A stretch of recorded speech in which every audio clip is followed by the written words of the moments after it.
ये मामला शुरू हुआ था 9 मार्च 2023 से, जब अहमदाबाद के नरेंद्र मोदी स्टेडियम में देश के प्रधानमंत्री और ऑस्ट्रेलिया के प्रधानमंत्री दोनों मौजूद रहने वाले थे। और उस वक्त उस स्टेडियम में उपद्रव मचाने की एक तरह से धमकी देने वाले कॉल जो हैं वो लोगों के पास आने शुरू हुए एक रात पहले, और इसीलिए अहमदाबाद साइबर क्राइम ब्रांच जो है वो हरकत में आई। और उसके बाद जो तथ्य सामने आए वो काफ़ी चौंकाने वाले थे कि इस तरह के प्राइवेट, एक तरह से कहेंगे टेम्परेरी एक्सचेंज जो हैं वो अलग अलग शहरों में खड़े करके ये जो भड़काने वाले मैसेजेस हैं वो लगातार पहुंचाए जा रहे थे। इसे हालांकि जब ब्रेक किया तब पता चला कि इस तरह के सिम बॉक्सेस उसमें यूज़ किए जा रहे हैं। ये जो मैसेज ब्लास्टर भी हम कह सकते हैं, जिसके ज़रिए बल्क में मैसेज जो हैं वो कन्वे किए जाते हैं। इस प्रकार के वॉइस कॉल्स जो हैं, प्री रिकॉर्डेड वॉइस कॉल्स, इन सिम बॉक्स के ज़रिए जो है लोगों तक पहुंचाए जा रहे थे। और उसके बाद सतना में जब ये पकड़े गए करीब 12 सिम बॉक्सेस, तब पुलिस को ये लगा कि शायद मामला यहाँ शांत हो जाएगा। लेकिन उसके बाद भी देखा गया कि कई और जगहों से ये मैसेजेस जो हैं वो फ्लोट हो रहे हैं अलग अलग इवेंट्स के टाइम पे। इसलिए इस जांच को और आगे बढ़ाया गया और अब तक करीब इस प्रकार के, आप देखिए ये जो सिम बॉक्सेस हैं इस तरह के होते हैं, जिसमें करीब 32 स्लॉट हैं इस सिम बॉक्स में। इसी प्रकार के करीब अब तक 21 सिम बॉक्सेस जो हैं वो अहमदाबाद साइबर क्राइम ब्रांच ने देश के अलग अलग 3 शहरों से जब्त किए हैं और अभी भी जांच जारी है। ये बेसिकली जो फॉरेन कंट्रीज में जो कॉलिंग कार्ड्स मिलते हैं, इंटरनेट कॉलिंग कार्ड्स हैं, ये वो एक स्कैंडल है।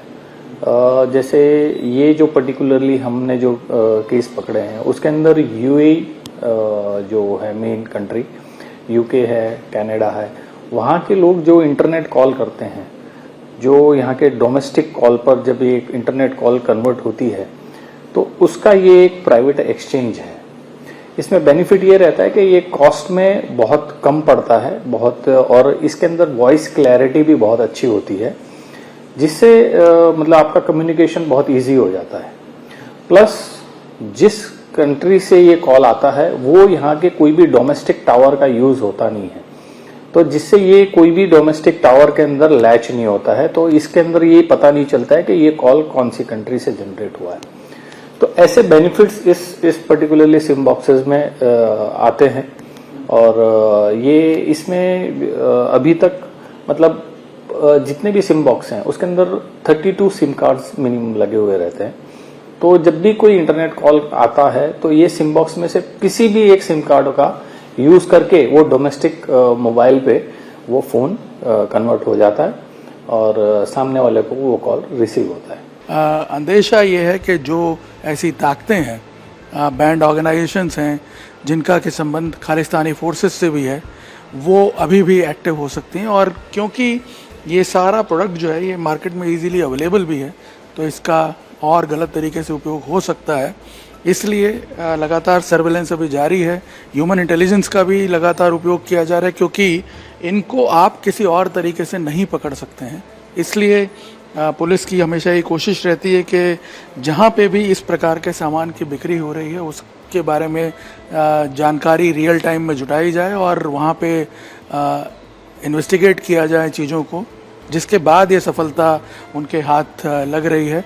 क्योंकि मामला जो है वो नेशनल सिक्योरिटी के साथ भी जुड़ा हुआ है, सामाजिक समरसता के साथ भी जुड़ा हुआ है, इसलिए इसको और ज़्यादा गंभीरता से इन्वेस्टिगेट किया जा रहा है और ये कोशिश की जा रही है कि इस प्रकार के नेक्सस को बिल्कुल भी पनपने ना दिया जाए। कैमरामैन अमित राठौड़ के साथ निर्णय कपूर, इंडिया टीवी, अहमदाबाद।